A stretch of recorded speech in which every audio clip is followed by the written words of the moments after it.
Sahnavavatu Sahnau Bhunaktu Sah Viryam Karavavahai Tejasvinavadhitamastu ma vidvishavahai. Om Shanti Shanti Shanti. Namaste from Kaivalyadhama, where yoga tradition and science meet. Today in our studios we have a wonderful guest, the chairman of Kaivalyadhama, Dr. Shri O.P. Tiwari Ji. So we welcome him to the Prajna studios. Namaste Guruji. Namaste. Heartiest and warm welcome to Prajna studios.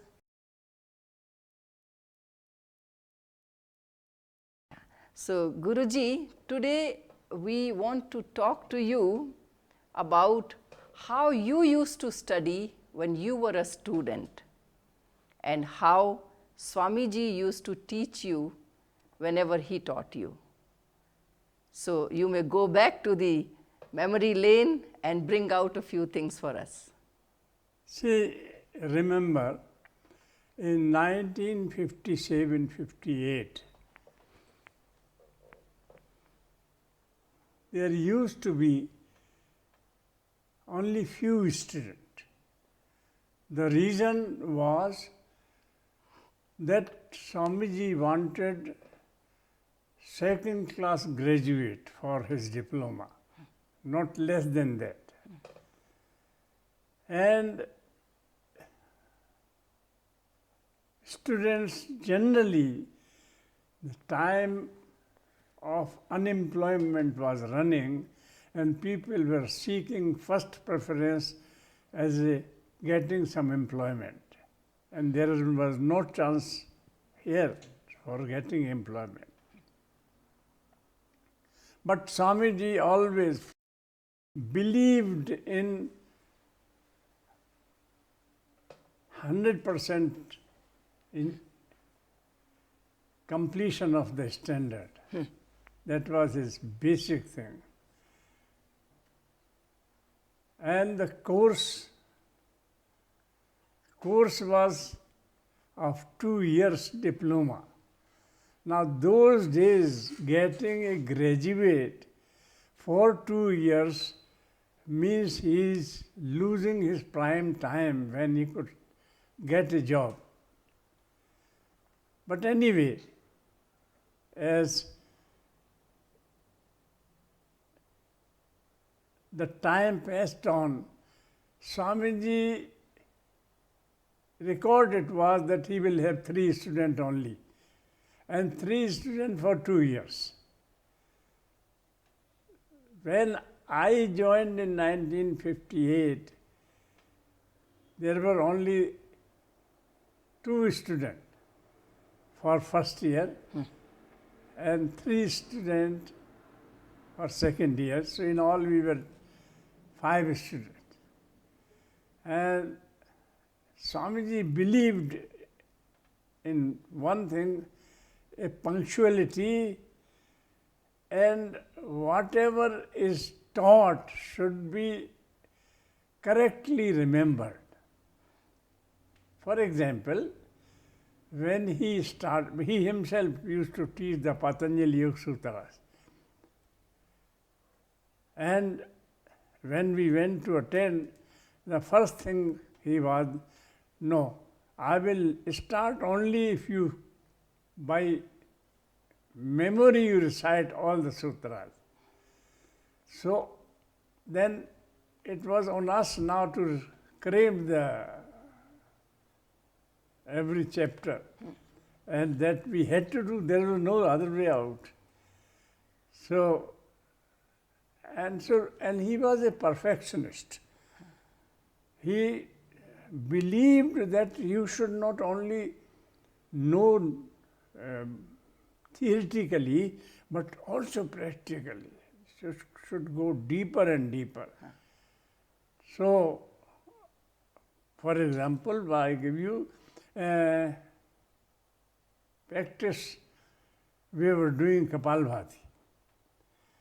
Now Kapalbhati, he wanted that we must practice nicely.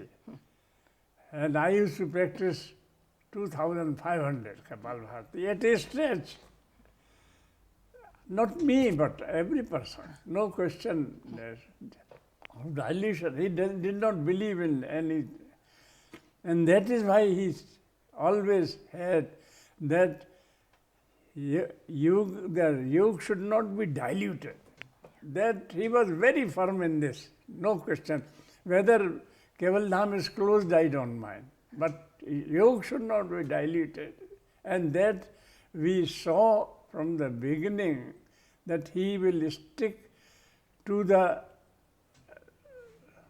text if it is not polluted by bringing anything. That is why the philosophical literary research is started, so that our text should be perfect. So, Guruji, when you started to learn the theoretical aspects of Pātañjalayogasūtra, how did he start to teach? Was it that he would take a sutra and explain, or would he take a concept and explain? How was his method of teaching? No, you should think that he will, though he said that you claim everything by heart, but as regards his teaching and lecturing was concerned, he would like you to understand correctly what is the difference between the words. Say, for example, a very typical example I give you, that attachment and dependence. He was so clear. He says you cannot live without attachment. It is bound to be there. But dependence is a disease. When attachment turns into dependence, then is the problem created. Because you cannot get, and that is why the drugs are bad, because we become dependent. So such examples always he will give which are very practical and goes directly to your heart. You never can forget that. Is there any other example that you can think of? Any other example? Of meditation. He would say meditation is something,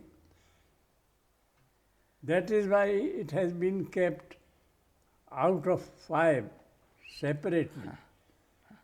Separately you are supposed to do, and the Dhāraṇā-Dhyāna-Samādhi has to happen. You are not doing. It is not in your hand. You can pose by closing the eyes. You show the people that you are in Samadhi. No.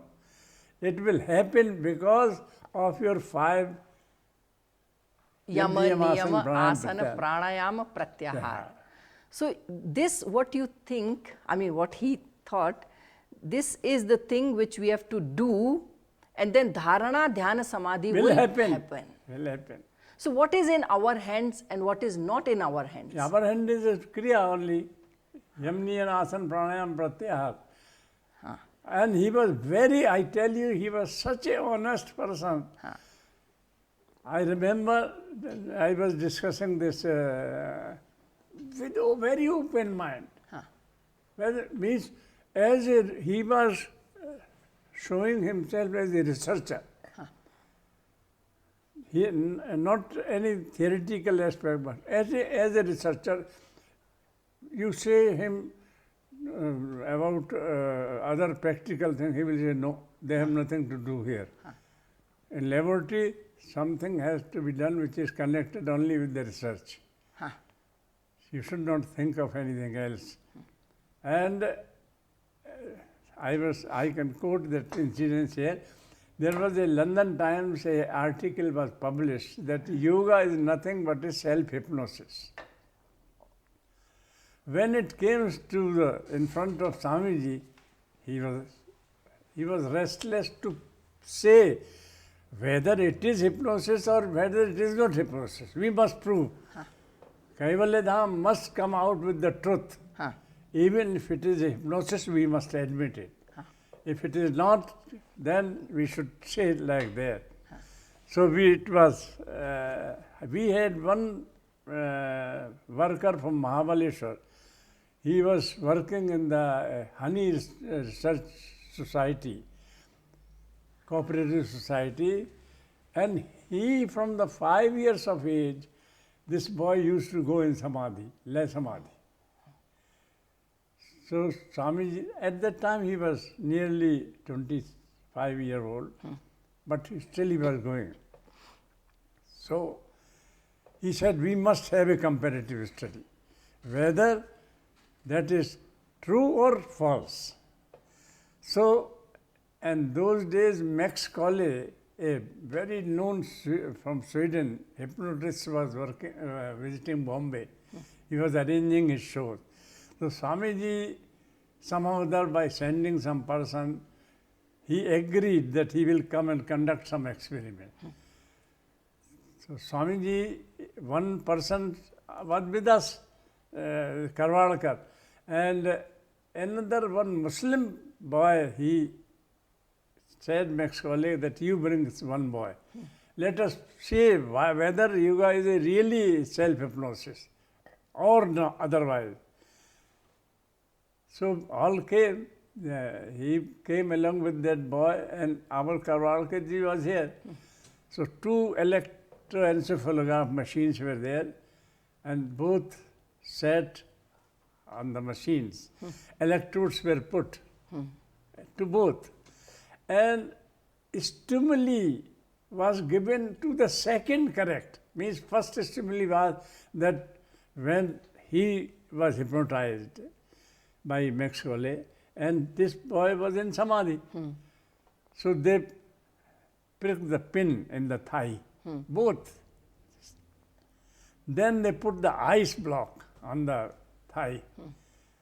And third auditory, they fired a shot, pistol. And fifth was, they show a very powerful light to measure the optic, that side. And what was the result? Result was, when the stimuli were given, the boy who was hypnotized, all the pens were going out. He was reacting. He was understanding, but could not say. But Mr. Karvalkar, who was in Samadhi, the lines were straight graph, not disturbed at all.